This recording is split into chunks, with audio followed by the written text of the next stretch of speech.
With so many options, why choose Arizona State University? For me, the only online option was ASU because of the quality. Their faculty was really involved with their students and care about your personal journey. The dedication to my personal development from my professors, that's been extremely valuable to me. Earn your degree from the nation's most innovative university. Online. That's a degree better. Explore more than 350 plus undergraduate, graduate, and certificate programs at asuonline.asu.edu.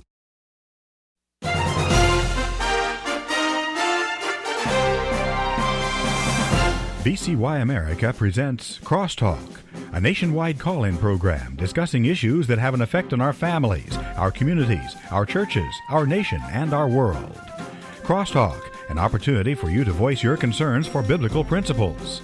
And now live by satellite and around the world on the internet at vcyamerica.org. Here is today's Crosstalk. And thank you for joining us on Crosstalk. Ladies and gentlemen, it was 1 week ago today, July 15, 2025, that U.S. Senator Ron Johnson of Wisconsin held a hearing entitled Voices of the Vaccine Injured. Now, Senator Johnson is the chairman of the Permanent Subcommittee on Investigations. They heard from 5 witnesses who discussed vaccine injuries and 2 witnesses who discussed vaccine efficacy. What's interesting is that on the very day of this hearing, WND.com released a story concerning an undercover video by the O'Keefe Media Group, who had allegedly caught a scientist with Johnson & Johnson on undercover video who indicated that proper testing was not done on the COVID shot. Here's the article from WND.com. A scientist for Johnson & Johnson, one of the corporations that assembled a COVID shot during the China virus pandemic, has confirmed in an undercover video that proper testing wasn't done. The effectiveness was unknown, and somebody eventually will get sued over the catastrophe that developed for Americans. The comments were reported by O'Keefe Media Group, which released undercover video and a subsequent video in which the scientist identified as Joshua Rice, a lead regulatory scientist for Johnson & Johnson, tried to avoid questions about his comments. This report noted that the scientist confessed that the J&J COVID shots were not safe and effective, and there was a lack of basic research done. He said people wanted it. We gave it to him. At one point, they explained was a move to just throw the vaccine to the wind and see what happens. In fact, vaccines made by under other companies, including the mRNA technology, have been found to give people a higher risk of multiple side effects, including heart failure. The Food and Drug Administration in 2022 announced it would limit who can take the J&J shots because of a serious risk of blood clots. Well, a report from the Gateway Pundit explained that 2 years ago, Senator Johnson called for Congress to investigate vaccine manufacturers in the COVID vax approval process in response to Project Veritas's explosive undercover video exposing Pfizer's alleged plans to mutate the virus. That video showed Tristan Walker, Pfizer Director of Research and Development, admitted the pharma giant exploring mutating COVID-19 via directed evolution so the company can continue to profit off the vaccines, was the implication there. Well, that story came out last Tuesday, and the very day Senator Ron Johnson was holding these hearings. Now, I do want to say at this hearing that 2 witnesses gave testimony who said that their loved one died from vaccine-preventable disease, namely that of the flu virus. It was their testimony that had their loved one had the flu shot available to them, they would not have died. The 2 who gave that testimony included Eric Stein, the brother of Jessica Stein. His sister died of influenza. The other individual was Cerise Murata, the mother of Joseph Murata, whose son died following the flu illness. Today on Crosstalk, you're going to be hearing testimony from several individuals, including Emily Tarsell, the mother of Christian Tarsell, whose daughter died following the Gardasil vaccination. Dr. Brian Hooker, father of Stephen Hooker, who is vaccine injured. You'll hear from Dr. Robert Sullivan, who is vaccine injured, and from Polly Tommy, whose son is vaccine injured. And then finally from Crystal Cordingley, the mother of Corbin Cordingley. Her son died following the flu vaccination. But there are many voices that have been silenced as it relates to talking about vaccine injury. These testimonies have not been allowed out. According to OpenVAERS.com, that's a vaccine adverse event reporting system, This system was put in place in 1990. It's a voluntary reporting system that's been estimated to account for only 1% of vaccine injuries. OpenVAERS is built from the HHS data available for download at vaers.hhs.gov. Since 1990, there have been 2,676,659 reports of vaccine adverse events in VAERS. Of those, through June 27, 2025, of that 2.6 million, 1,665,264 adverse event reports are connected with the COVID shot alone. Very interesting information that is on the VAERS website, and we encourage you to go there, check it out for yourself, and to see that information. Again, according to OpenVAERS, just looking at the COVID shot through June 27, 2025, over 1.6 million reports of adverse events have taken place. According to their site, which I looked again just within the last couple of hours, again, this is our data through June 27th, there have been 38,709 deaths from the COVID shot or an adverse event related to the COVID shot, over 221,000 hospitalizations, over 156,000 urgent care visits, over 248,000 doctor office visits, over 17,000, nearly 18,000 Bell's palsy, over 5,100 miscarriages, over 22,000 heart attacks, over 28,000, nearly 29,000 myocarditis and pericarditis, over 73,000 permanently disabled, and it goes on. 47,000 excess severe allergic reaction, over 16,000 who developed shingles. Again, an adverse event report from the COVID shot. Now, again, today we're going to be hearing testimony from various individuals who spoke at this hearing last Tuesday. It was called Voices of the Vaccine Injured. And want to hear, in their words, what went forth before this committee. I don't think you're going to hear this on your nightly newscast, but wanted to, and as a result of that, wanted to bring to your attention here on Crosstalk today. Again, this is Senator Ron Johnson's committee. He had some opening remarks, which will air in this segment. In our segments after this today on Crosstalk, you're going to be hearing firsthand testimony from individuals sharing testimony at this particular hearing. But again, you can simply go to the websites and on OpenVAERS and see for yourself the information that is being stated there as to the number of adverse events. But keep in mind, again, it's estimated only 1% of the adverse events are being reported. So right now we're going to go to audio from this committee hearing. Senator Ron Johnson convened this last week, Tuesday. He had these opening remarks. I'll have some more comments then before our break, and then we'll get into quite a bit of testimony here in our next segment. And we do encourage you to stay with us here today on the broadcast. Right now, let's go to Senator Ron Johnson as he made the opening remarks. In our first hearing of this Congress titled, "The Corruption of Science and Federal Health Agencies, How Health Officials Downplayed and Hid Myocarditis and Other Adverse Events Associated with the COVID-19 Injections," I asked Dr. Joel Walscock, an orthopedic surgeon injured by the COVID injections, to describe how those suffering from COVID injection injuries felt. His one-word answer: abandoned.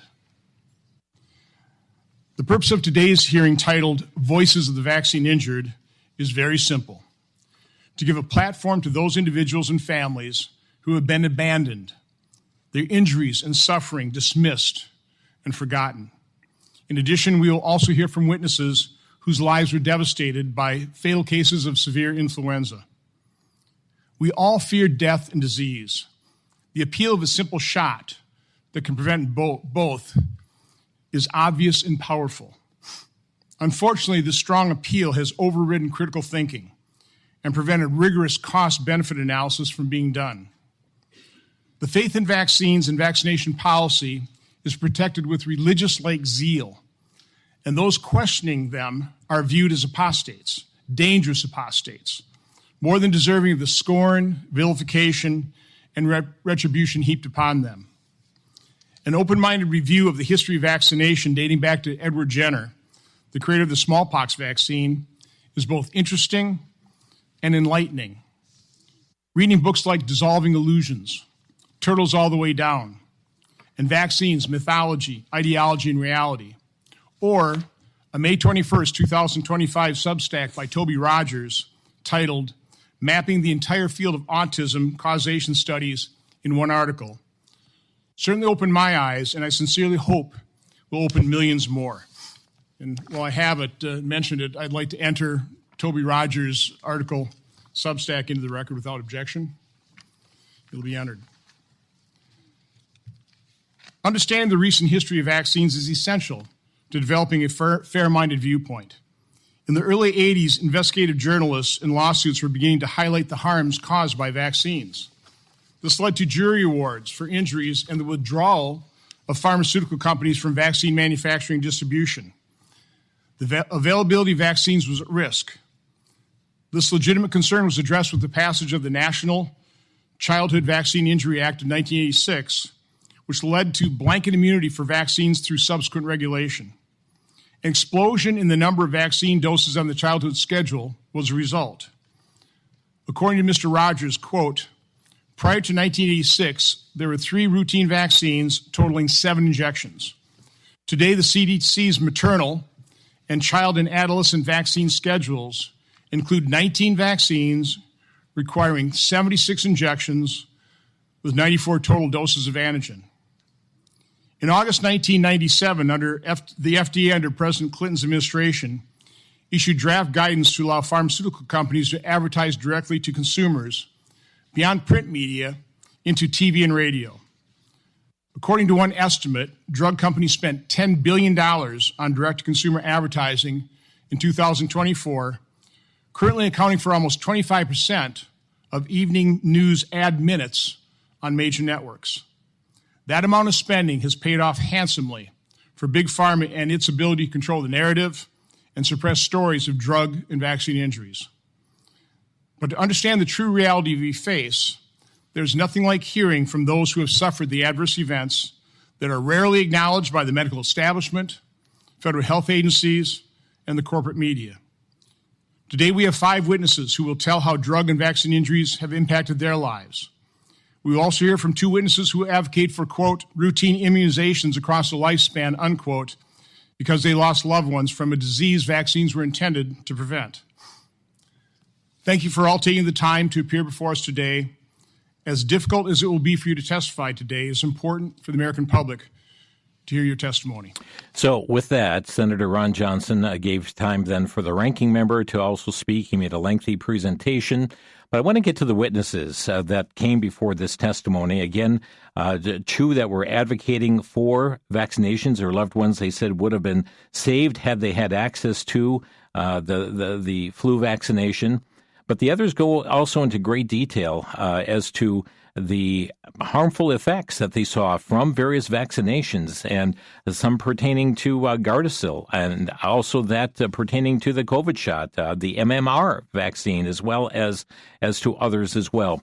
So we'll be taking our break in doing this, but this is from the committee hearing that happened just 1 week ago today, July 15, 2025. And again, I quoted some numbers early in the program today. You can find them on this website, openvaers.com. That's VAERS is spelled VAERS, openvaers.com. And again, it is believed that it's estimated to account for only 1% of the vaccine injuries.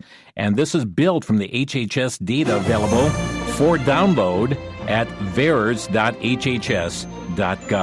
We'll be back with some of that testimony right after the break. You're listening to Crosstalk on VCY America. The topic today, voices of the vaccine injured. Back in 1 minute.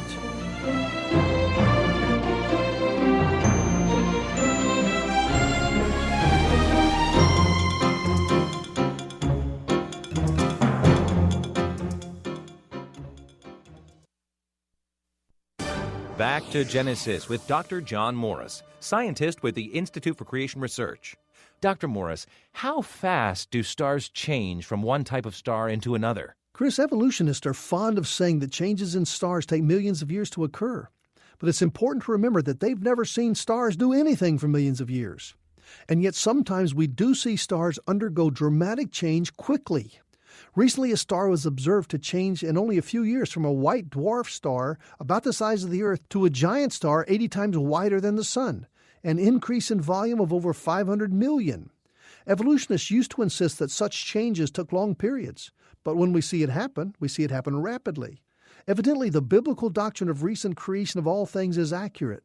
Back to Genesis, that's the view that fits the facts. For more on Genesis, visit our website at icr.org. This is Chris O'Brien. Thanks for going back to Genesis.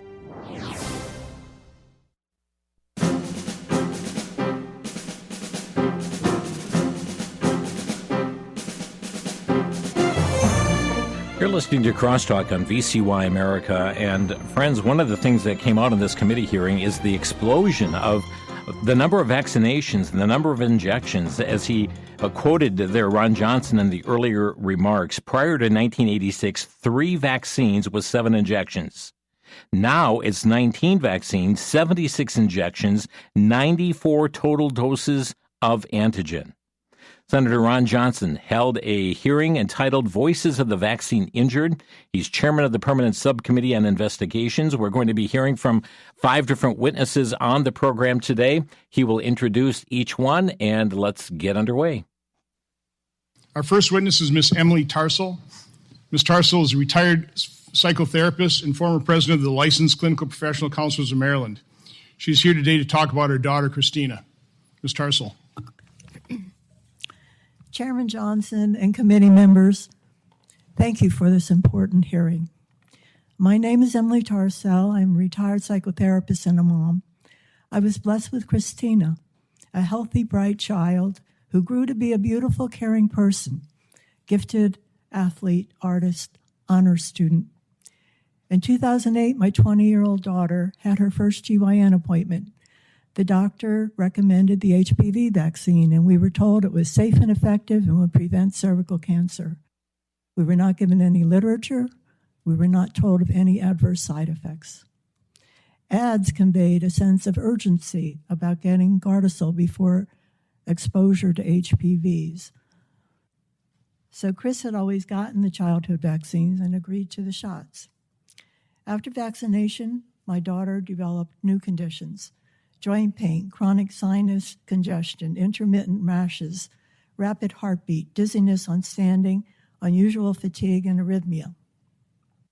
We saw doctors, and Chris had an EKG, which came back normal. So we thought everything was okay. We later learned that this was the wrong test, and Chris should have had a Holter monitor.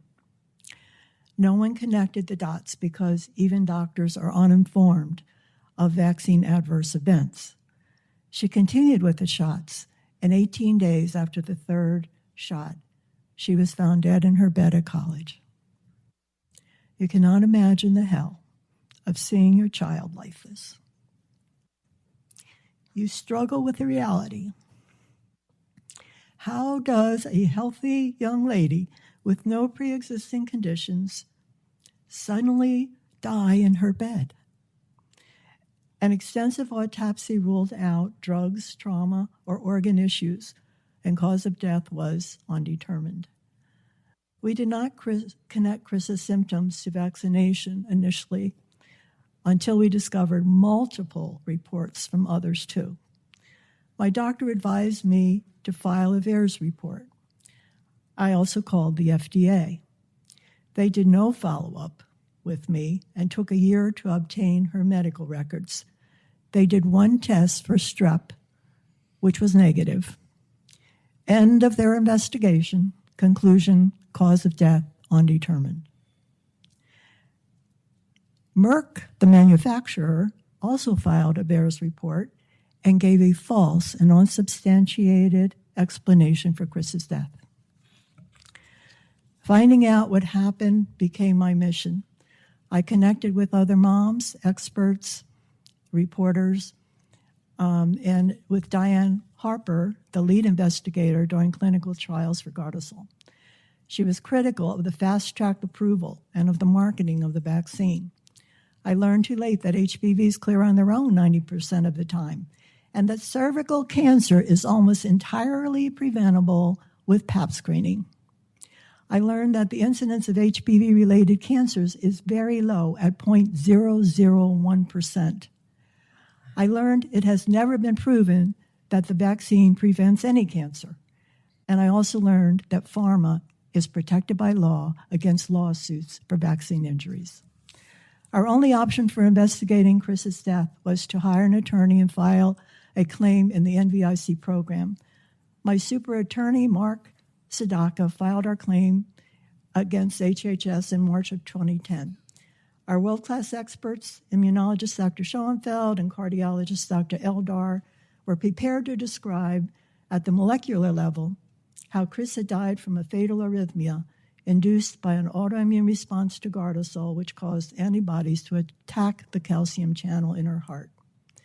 After 8 years of litigation, HHS conceded by preponderance of the evidence that Chris died from her HPV vaccinations. Chris died from a vaccine she never needed, which was falsely advertised to prevent cervical cancer. She was the 23rd of 32 deaths reported in 2009. By 2023, there were 73,366 VAERS reports, including 555 deaths. Only 1% get reported. Additionally, of that 1%, almost 70% of the reports came from Merck, and 9 out of 10 of those reports lack sufficient information for follow-up. And despite this gross underreporting, FDA stated there were 3 times more adverse events reports for Gardasil than all other vaccines combined before COVID. The public has been misled and misinformed about the risks and benefits of the HPV vaccine, and to that end, I am here on behalf of Chris to raise awareness to help others.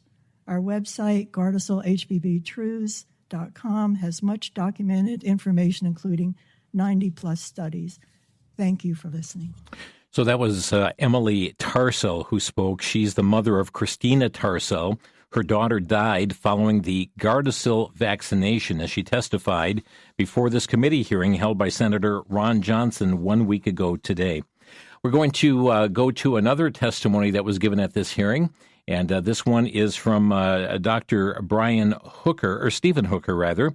Brian Hooker, who is the father of Stephen Hooker, but Senator Johnson will do the introductions here. All right, next witness is Dr. Brian Hooker. Dr. Hooker is the Chief Scientific Officer at Children's Health Defense. He is a doctorate in biochemical engineering. He's here today to talk about his son, Stephen. Dr. Hooker. Thank you, Senator Johnson. My name is Dr. Brian Hooker. I serve as the Chief Scientific Officer of Children's Health Defense and Emeritus Professor of Biology at Simpson University. My son, Stephen, was born on February 10th, 1998, and was a healthy baby boy. My wife and I made sure he was vaccinated on time per the CDC schedule. I didn't really know what a vaccine adverse event was at the time and thought I was doing the best for my son. Steve was born in the thimerosal era, where most hepatitis B, Hib, and DTaP vaccines distributed in the U.S. contained upwards to 25 micrograms of mercury from the preservative thimerosal. By my son's 15-month well-baby checkup, he was exposed to an accumulated total of 237.5 micrograms of mercury, and in 2 of his checkups at 2 and 6 months of age, received a single-day mercury exposure of 62.5 micrograms, which exceeded the current EPA safe exposure limit by nearly 200 times. Prior to his 15-month well-baby checkup, Steve had been diagnosed with developmental delays, a chronic ear infections, and upper respiratory infections. We treated these infections with antibiotics and Tylenol as a fever reducer. On the same day as my son's 15-month well-baby visit, he was diagnosed with an ear infection by an otolaryngologist. My wife and I still dutifully took Steve to his well-baby checkup afterwards, but we questioned the attending nurse practitioner whether he should receive his vaccines while he was sick. The nurse practitioner brushed off our concerns, indicating they didn't have any problems associated with vaccinating sick children. That day, he received the Hib and DTaP vaccines, as well as the oral poliovirus live virus vaccine. This overtaxed his immune system, which was already fighting an ear infection, and he fevered for 18 days after that checkup. The pediatrician told us to treat the fever again with Tylenol. No one at the office mentioned the possibility that my son was having an adverse reaction to his vaccines. After his fever, he very quickly and severely regressed. He stopped talking altogether. He did not respond to his name. He lost all joint attention, would constantly stare into space, and even lost his ability to walk unassisted for the first 3 months following vaccination. His bowel movements were either explosive diarrhea or debilitating constipation. At his 18-month checkup, he was diagnosed with full-blown autism by the same pediatrician who gave him all of his vaccines. Not only does my son have autism, but he has also been diagnosed with mitochondrial dysfunction, tics, speech and language delays, non-organic sleep disorder, sensory integration dysfunction, ileitis, colitis, esophagitis, and whole body dyspraxia. At 27 years old, he still cannot speak. My son was a petitioner in the National Vaccine Injury Compensation Program for 16 years before his case was thrown out by the special master prior to oral arguments. Vaccine courts, with its capricious statute of limitations, would not consider any vaccines prior to his 15-month shots and ruled that he had had autism earlier because he was pulling his ears at 6 months. No one in the DOJ directly opposing my son in court seemed to notice that he was pulling his ears because of recurrent ear infections. My son requires 24/7 care, and his severe dyspraxia means that he is a prisoner in his own body, a body that betrays every time he tries to execute any intentional task, such as eating, talking, walking, grabbing, or grasping any object. He also suffers excruciating chronic pain due to gut dysbiosis and neuroinflammation. Nobody wants to see their child go through chronic debilitating pain. My son will never pay taxes. He will never hold a job. He will never play baseball. He will never write a poem. He will never go out on a date. He needs assistance despite his best efforts and despite his best wishes. He needs assistance toileting every time. Society does not want to acknowledge vaccine injury, period. Our story is not welcome in the news media, and social media completely censors us. My family has been gaslighted repeatedly, and my son's medical history has become fodder for AstroTurfers blogs, as well as the CDC researchers armchair quarterbacking his vaccine injury case. My son's life has been ruined physically and emotionally, and he is persecuted by the mere fact that he exists. Life is hard, but Jesus Christ is good every day. You know, I appreciate what he said at the end about life being hard, but his testimony of Jesus Christ. Jesus Christ indeed is good. And that was Dr. Brian Hooker, the father of Stephen Hooker. His son is vaccine injured, and he gave testimony at Senator Ron Johnson's hearing. Senator Johnson is chairman of the Permanent Subcommittee on Investigations, and 1 week ago today, he held a hearing entitled Voices of the Vaccine Injured. And they heard from a number of witnesses there. We mentioned 5 witnesses who discussed vaccine injuries, 2 witnesses who discussed vaccine efficacy, advocating on behalf of vaccine, had their loved ones had access to it. We're going to be taking a quick break, and when we come back, we have a couple more testimonies we're going to be hearing from, one of which is a medical doctor himself who is vaccine injured. He's an anesthesiologist. We'll be back in 1 minute. You're listening to Crosstalk on the VCY America Network.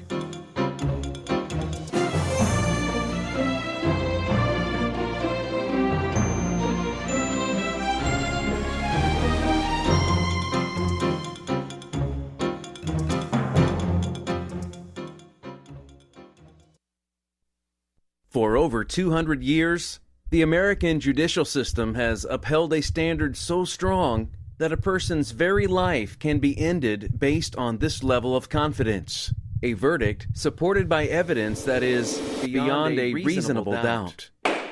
Did you know there is evidence demonstrated beyond a reasonable doubt that we have a creator? Most are unaware of it because it has been censored from textbooks. Now, you can have this information at your fingertips. In the beautifully illustrated hardcover book, Have You Considered? Evidence Beyond a Reasonable Doubt, Bruce Malone and Julie Von Vett provide a series of unique devotions presenting evidence for every day of the year that points to the Creator. It's written in an easy-to-read format so that young and old can learn. Have You Considered is available for a donation of $18 or more from VCY. Call 1-800-729-9829.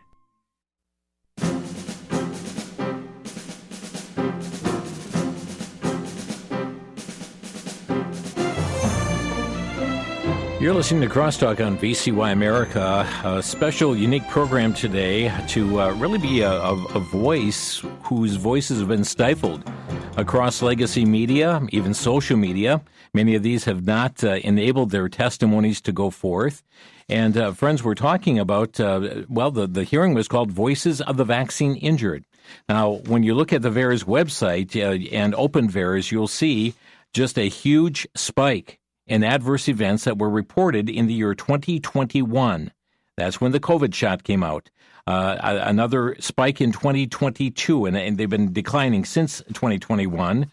But many adverse events and hospitalizations, again, spiking. They indicate on VAERS that the COVID vaccine hospitalization reports, the vast majority of hospital reports are those who had the Pfizer vaccine, followed by the Moderna vaccine. And also, certainly, the number of individuals has been largely female over male that has been hospitalized, according to the charts on their website. But friends, right now we're going to continue with testimony that you're hearing today. This was from Senator Ron Johnson's committee hearing, Voices of the Vaccine Injured. And we're going to be hearing from two more individuals. First of all will be a medical doctor whom Senator Johnson will introduce. The second is the mother of a son who is vaccine injured. So let's continue right now with the next introduction coming to us by Senator Ron Johnson. Our next witness is Dr. Robert Sullivan. Dr. Sullivan is a licensed physician and board-certified anesthesiologist with over 20 years of active practice in Maryland. He is here today to talk about his vaccine injury following his COVID-19 injection. Dr. Sullivan. Thank you, Senators. My story is not as bad. The same month I received my first COVID mRNA shot, I was featured in the Wall Street Journal's What's Your Workout column for Aerial Circus Arts. I was strong, healthy, and thriving. Just 3 weeks after my second dose, I couldn't go up a flight of stairs without gasping for air. I became short of breath doing even simple things, walking, standing, even speaking. I had constant chest pressure, arrhythmias, and overwhelming fatigue. I cannot overstate the misery. It felt like my body was failing me. I was experiencing right heart failure. Still, I questioned myself. Was this real or in my head? Then an echocardiogram confirmed the damage. I was relieved that it wasn't imagined and stunned to realize this is how I likely die. The diagnosis was pulmonary hypertension. I had damage and narrowing of the blood vessels in my lungs, restricting blood flow and straining the heart. This isn't like regular high blood pressure. Pulmonary hypertension is usually progressive and fatal even with treatment. There is no cure. It felt like a death sentence. I reported my case to VAERS, the Vaccine Adverse Event Reporting System. Most doctors I know had never heard of it. Fewer understood that it carries mandatory reporting requirements. I was never taught about VAERS in medical school. I'm told it still isn't. Eventually, VAERS collected my medical records. I expected to hear from the FDA or CDC. I never did. I believed in the system. I believed I would be heard. When I wasn't, I channeled that disbelief into collaborating with the British Medical Journal on a report about the system's failures. What I learned is chilling. If you are harmed, you are on your own. I've had to adapt. Maybe some of the novel treatments I tried helped. On the outside, I look fine. I returned to running, even to aerial arts. That brings me joy, but also unease. I've lost half my lung capacity. If I can look this normal while carrying that much damage, how many others are out there suffering silently?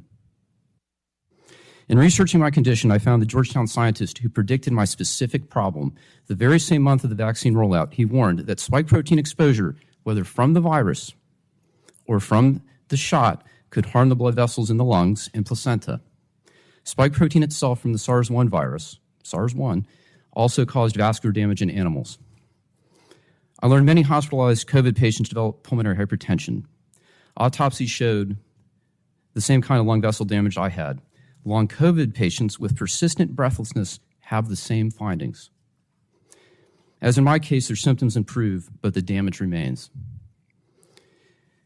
We now know the SARS-CoV-2 spike protein can damage the lungs, heart, and brain in animals. It is toxic, irrefutably so. I know that's uncomfortable to hear. One study found athletes who got mRNA boosters saw drops in aerobic capacity equivalent to aging 5 to 10 years in just 1 week. Why is this? I now see colleagues and patients struggling with daily tasks. Many are limited by unexplained shortness of breath. Could this be a spectrum of vascular damage like what happened to me? These are urgent questions.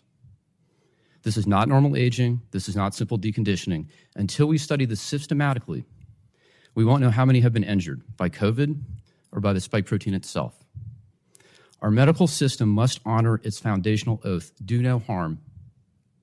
When harm does occur, the right thing is to recognize it, acknowledge suffering, and work to relieve it while advancing research into safer therapies. Government must serve as a safeguard, restoring accountability, transparency, and public trust. And above all, every medical decision must be grounded in truly informed consent. Patients deserve and demand clear, honest information. The freedom to decide what's right for them is a right. Mandatory medicine is not medicine. Acknowledgement matters, being seen, heard, and believed. That is the first and perhaps most important step in healing. To others who have been harmed, I see you. While our injuries differ, I understand the suffering and isolation that comes when the system meant to protect you instead abandons you. I believe you. Senator Johnson and members of the committee, thank you for giving us this opportunity to start to heal. So that was Dr. Robert Sullivan, an anesthesiologist who was injured, vaccine injured, and gave testimony before the committee hearing last week. Again, this is Senator Ron Johnson holding this committee entitled Voices of the Vaccine Injured. We're going to be hearing one more in this segment, and Senator Johnson is going to introduce this guest as well. Our next witness is Ms. Polly Tommey. Ms. Tommey is the Director of Children's Health Defense TV and is an internationally recognized health freedom advocate, filmmaker, and author. She is here today to talk about her son, Billy. Ms. Tommey. My son Billy entered the world as a healthy, perfect baby with an APGAR score that reflected his perfection. We followed every wellness check, every vaccination schedule, believing in the system that promised our child safety. For his entire first year, Billy thrived, meeting milestones, crawling, babbling, growing. Yet everything changed at 13 months, the day he received the MMR vaccine, the only one on the schedule back then. That day, I walked into the doctor's office, trusting the advice of professionals who emphasized the importance of vaccinating against deadly diseases like measles. Billy had just finished a round of antibiotics, but the nurse reassured me that the MMR vaccine was essential. Like any diligent parent, I followed these instructions. Hours after the vaccination, Billy's perfect world shattered. He became lethargic, sleeping for long stretches. When my husband came home that afternoon and went to check on him, Billy was convulsing, his tiny body gripped by seizures. We rushed him to hospital, desperate for answers, but the doctors, after hearing he'd had the MMR, said, "It's perfectly normal, it's perfectly common. Lots of children have seizures. He'll be fine. Antibiotics, Tylenol, he'll be fine." But he wasn't fine, and he's still not fine, age 29. He's severely sick with severe autism. We made the movie Vaxxed to try and understand and to warn the world about the real dangers of the MMR vaccine. I even vaccinated my child after I had Billy because I was so pro-vaccine and so into the system. Just the MMR was the problem. But then we got out on the bus. We took a bus and we traveled around America, listening to parents around America, what had happened to them when they vaccinated their children. And what we saw was utterly horrific. We saw so much death following baby vaccines. These parents would vaccinate their perfectly healthy child, and then their child would die. We saw a video at the beginning of this about the whooping cough. I've interviewed so many parents, and one comes to mind, Carrie Bundy's baby. At 4 months old, she pleaded with the doctor, should I vaccinate my child? He's premature. Oh, yes, said the pediatrician. If you don't vaccinate your baby, he could die of whooping cough. She vaccinated that baby, and he was dead in his crib following that. That is the same story we hear over and over again. These childhood vaccinations, the people of America are telling us they are not safe and effective. We are seriously concerned at Children's Health Defense about the disinformation and misinformation out there, being told these vaccines are safety trialed. The safety studies are so good. Yet all we see is death and destruction over and over again. Babies, teenagers, HPV Gardasil, their ovaries are shutting down. They cannot have children anymore. The parents are reporting paralysis. Children paralyzed from the waist down. You shout out about polio to us. I have never seen so many crippled children around America. So many children in wheelchairs, unable to walk, talk, speak, on ventilation. Parents are trying to tell their story while putting a feeding tube down their child's to bleed out the lungs, bring out the lungs while they're trying to tell us what has happened. 2 little 2-year-olds who can't hold their heads up because they had one Hep B vaccine. And then you shout out about measles to us. Those 2 girls in Gaines County, they did not die of measles. Children's Health Defense have seen the medical records. We have had experts break down. Yet still, I sit here and I hear over and over again that those 2 girls died of measles. They did not die of measles. And yet the press and others consistently shout out the vaccines are safe and effective. They are vaccinate your family. We all vaccinated our families. Everybody sitting here, bar 2, vaccinated their families with catastrophic results. Over 12,000 signatures on those 2 buses of death, death, death. When will enough be enough? How many more buses? How many more children killed? How many more injured adults? And here's a question for you, the senators. Who is going to look after our children when we, the parents, are no longer around? That can't use a toilet, that will never date. All those things Dr. Hooker said. Our children are trapped at 29, 30 years old. They will never pay taxes. They need 24-hour care because of one vaccine, one moment in time. This is a national crisis that must be addressed. I want to thank Senator Johnson and his team for giving us this day that we thought would never come, that the world could hear really and truly what happened to the people of America who are broken. And this doesn't just affect the person with the injury, by the way. It affects the siblings. It affects the extended family. One of us has to be a carer for life. So this has to stop. And we implore you, please, to follow us at Children's Health Defense, at least break down the truth and get to the truth behind the science of what is really happening. No more Pfizer-sponsored science. We need independent science, and we need our pediatricians to stop getting bonuses for vaccinating our children. So thank you to Senator Johnson and his team. Okay, that was Polly Tommey, mother of Billy Tommey, her son, vaccine injured, testifying before Senator Ron Johnson's committee last week, Voices of the Vaccine Injured. If you'd like to see the entire hearing, it's available on Senator Ron Johnson's website, which is ronjohnson.senate.gov. ronjohnson.senate.gov. And then under his news tab, click under press releases, and you'll find it listed there for July 16th, 2025, where it's listed there with that date. We're going to take a quick break. We've got one more testimony we're going to be sharing. It's a lengthy testimony. We'll get right into it after the break. You're listening to Crosstalk on the VCY American Network.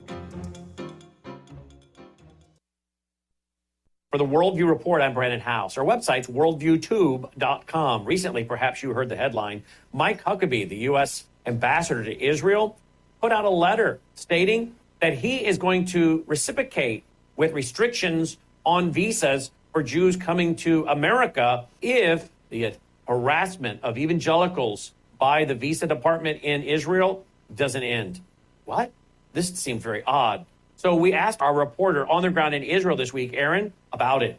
And he said, oh, yes, this has been a problem going on for years. There are many Orthodox inside our interior ministry that are specifically targeting evangelicals and even Messianic Jews that want to come and live permanently in Israel. You see, folks, what this is a group, a small group, that do indeed go very hard after Christians. So we need to pray for them. But also, don't let this news story be used by people for anti-Semitism. Explain it's a specific group of people, not all Jews.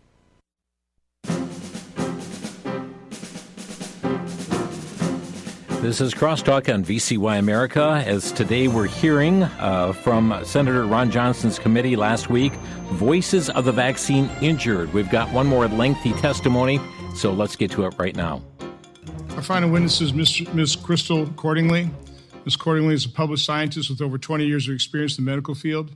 She's here today to talk about her son, Corbin. Ms. Cordingley. Chairman Johnson, Ranking Member Blumenthal, and members of the subcommittee, thank you for the opportunity to share my story, the story of how our lives were shattered in an instant and the nightmare we now live every day.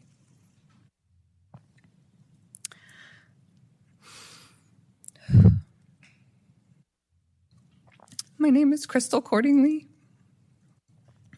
I'm a mother of 5, and this is about my son, Corbin D. Cordingley. He was born on September 2nd, 2012, healthy, vibrant, and perfect. He hit all of his milestones early and was a bright, loving, and busy little boy. Our life before his death was full of love, joy, and innocence. I am a scientist and fully believed in the safety and effectiveness of vaccines. I never questioned them. I thought I was protecting my children by following the CDC's vaccination schedule. Corbin received all of his routine vaccines on time, including his 12-month shots 43 days prior to his death. On October 18th, 2013, I took him in for a combo flu shot that would be administered in 2 doses. He seemed fully recovered from a recent cold, and it was a normal day. I fed my kids lunch, prepped dinner, and left for an evening shift at the hospital. That afternoon was the last time I would see my baby alive. At 8:30 p.m., my husband gave the kids a bath and rocked Corbin to sleep. He laid him in his crib, safe and sound. When I came home from work at 11:45 p.m., I went to nurse him. What I found haunts me to this day. My baby, face down.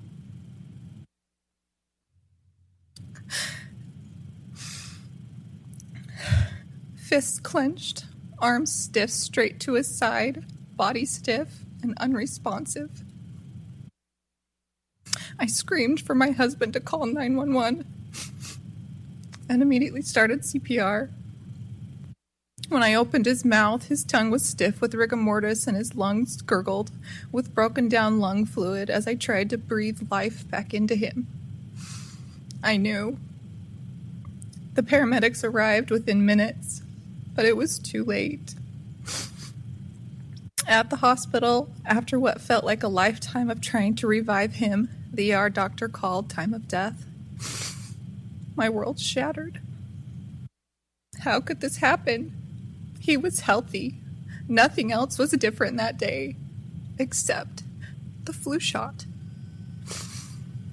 I repeated it over and over to every medical professional. He got his flu shot this morning, but no one would ever consider it. I was brushed off, told it couldn't have been the vaccine. I was gaslit into believing some babies just die. But no, they don't. Not like this. I held my son's foot in the hospital until it went cold in my hand. Do you know what it's like to hold your lifeless child until their body goes cold? I prayed so hard he'd wake up that I became physically ill. His lung fluid soaked my jacket, and I've never been able to wash it. It's still in his laundry basket, along with all his other dirty clothes, untouched. Days later, I called to cancel his follow-up flu shot and told the pediatrician Corbin had died. Her immediate response was, "I don't believe the shot had anything to do with it." The medical examiner said the same, even after I asked her to send out testing. A month later, she admitted she forgot. When she finally did send tests, none of them had anything to do with determining whether the flu shot played a role in his death. Still searching for answers, we did every genetic test available. Myself, my husband, and our daughter. All clear. 2 years later, I submitted Corbin to a research study. They tested his brainstem and hippocampus. The lead researcher called me personally shocked. She said the damage and scarring she saw was typical in Sid's cases, but Corbin wasn't an infant. He was 13 months old, and he was perfectly healthy. Damage, not defects, not abnormalities, damage to his brain. Despite the pediatrician denying the vaccine's role to my face, I found a note in Corbin's records that she had filed a VAERS report just days after his death. She never told me. The report said, "The parents will not be contacted." She also suggested I continue vaccinating my other children and offered hospital observation after each dose. Why offer observation if vaccines are safe? I was never given informed consent. I was never told about the lack of long-term safety studies. I was never told about the ingredients like polysorbate 80 or the fact that true placebos were never used in many vaccine trials. I was given a simple sheet saying to expect a fever and use Tylenol. I wish someone had warned me. I wish I had been told to research the vaccine inserts, to look deeper, to look at the history, the true history. I wish I had the chance to fight for his life in the hospital, or given any kind of chance. I speak today not only to honor Corbin's memory, but to urge you to ask the hard questions. Parents deserve the truth. We deserve real informed consent, because no parent should have to live the nightmare I do. To all the parents listening, you can never unvaccinate, but you can wait. Wait until it's truly proven safe.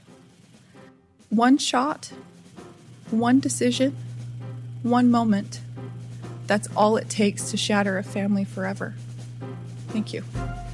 That testimony coming from Crystal Cordingley, mother of Corbin, who died following his flu vaccination. For Senator Ron Johnson's hearing, Voices of the Vaccine Injured, held 1 week ago today, brought to you today on Crosstalk as a public service. Thanks for listening. You've been listening to Crosstalk via satellite and the internet from VCY America. Views expressed may or may not be those of this station. For a CD of today's program, send a donation of $6 or more to VCY Tape Ministry, 3434 West Kilbourne Avenue, Milwaukee, Wisconsin, 53208. Or download by RSS or podcast from crosstalkamerica.com. And join us again for Crosstalk.